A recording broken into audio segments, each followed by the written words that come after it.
Hi friends, welcome back to my channel. In a previous video, you saw us using the excavator to clear some of the land in the back of the house.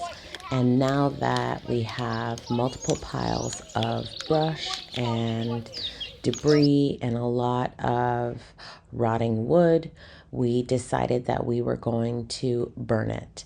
This is a traditional method of how they get rid of a lot of yard waste here in Portugal.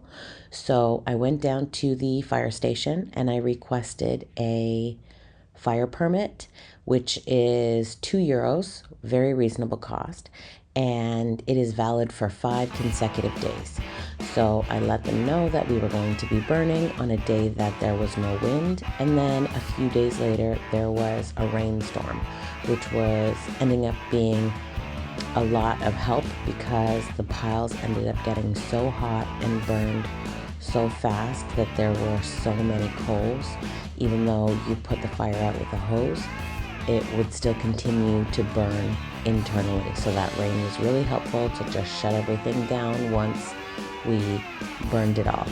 So here you'll see my husband going and burning all the piles simultaneously. They weren't too big and they were manageable, and you'll see that there's a hose on the ground, so if anything gets out of control, it's really easy to just put the fire out. Anyways, thanks for watching, and we will see you in the next one. Bye.